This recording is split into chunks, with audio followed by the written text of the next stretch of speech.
I'm Ellie Matthews. I'm the founder of You Have Purpose, a mental health organization focusing on preventing suicide and promoting mental health awareness. Because we want to speak about men's mental health. Because for so many years, society has told men how to behave. Don't cry, don't complain, be stoic, don't show your emotions. But how often do we ask them, are you okay? What are you going through? And that is why You Have Purpose exists. Because we want to open up that conversation. We want to break the stigma and create a safe space for men to say, I'm not okay.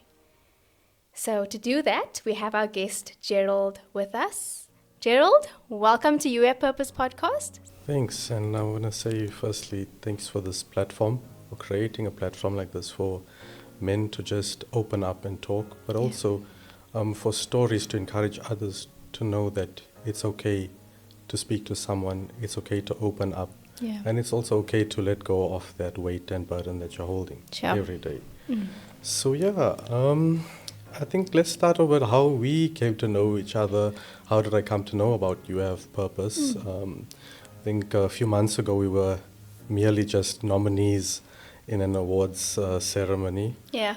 And congratulations, by the way, to You Have Purpose. Thank you. On a global stage, being recognized for the work that you're doing.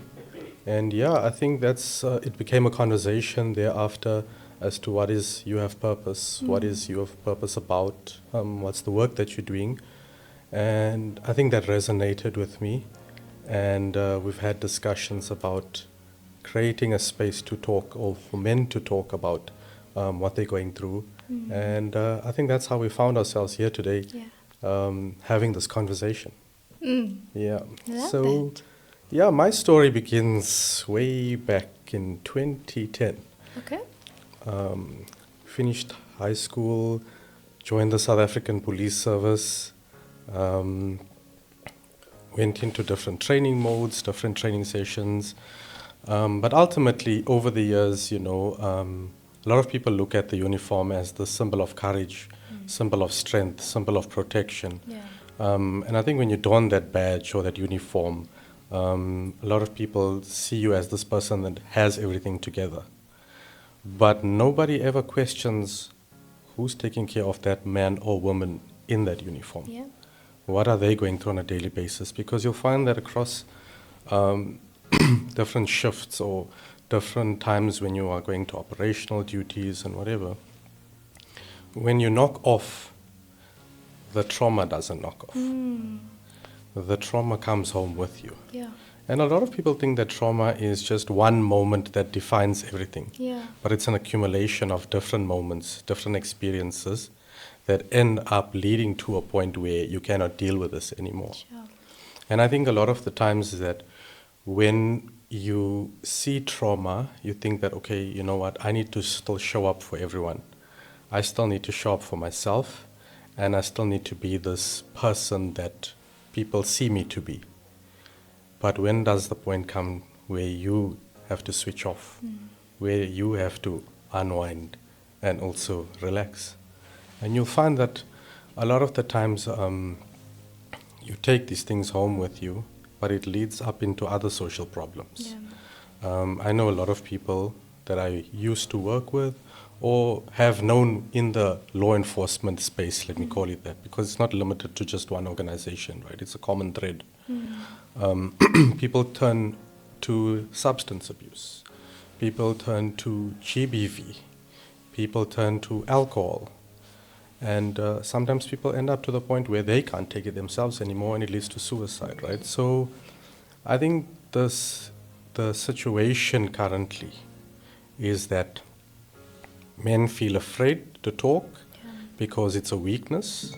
And also I think this thing is born out of cultural aspects and stereotypes, if I can call it that way, because we might be talking today about men's mental health, but these things start from a point of growing up, right? Boys are always seen to be a male figure. You can't cry, get up.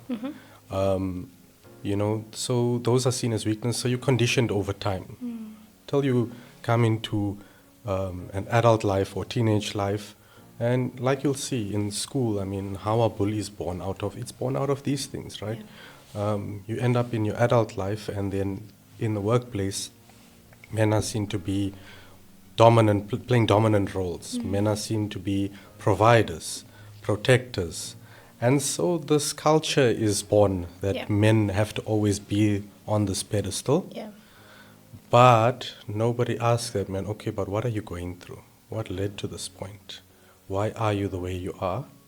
And it's only later in life when a tragedy may happen or an experience triggers something else within that person, do you start to go back and realize, but let's pinpoint this, where's this stemming from?